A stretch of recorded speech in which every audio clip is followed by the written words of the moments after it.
अब चलते हैं स्टूडेंट्स शॉर्ट क्वेश्चन नंबर 8 की तरफ, जिसमें हम लोग अंडर कंडीशंस ये डिस्कस करेंगे कि अगर दो सिंपल हार्मोनिक मोशंस की वैल्यू को या डिस्प्लेसमेंट की वैल्यू को ऐड किया जाए तो जो रिजल्टेंट होगा क्या वो भी सिंपल हार्मोनिक ही होगा।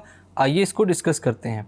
Under what conditions does the addition of two simple harmonic motions produce a resultant which is also simple harmonic, ये हम लोगों ने प्रूव करना है। रिजल्टेंट जो होगा students sum of two simple harmonic motions का, वो हमारे पास सिंपल हार्मोनिकली ही बिहेव करेगा अगर वो दोनों आपस में पैरेलल हों।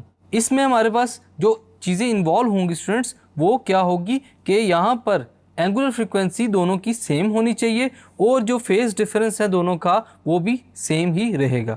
अगर हमारे पास डिस्प्लेसमेंट 1 जो सिंपल हार्मोनिक मोशन 1 के लिए जो डिस्प्लेसमेंट है वो हो x1 is equal to a1 sine omega T plus five, x2 second harmonic oscillations के लिए जो हमारे पास डिस्प्लेसमेंट होगा x2 is equal to a2 sine omega T plus five.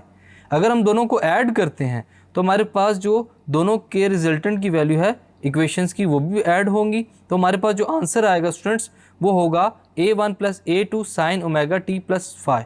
यहाँ पर हम लोगों ने एक्सेलरेशंस को ऐड करना है और जो हमारे पास एंगल्स हैं फेज एंगल्स वो सेम होने की वजह से एक ही हो जाएंगे। अगर हम लोग ये बात डिस्कस करते हैं स्टूडेंट्स कि जो हमारे पास सिंपल हार्मोनिक मोशंस हैं उनके एडिशंस के लिए हमारे पास जो रिजल्टेंट होगा स्टूडेंट्स वो भी सिंपल हार्मोनिक मोशन का ही होगा।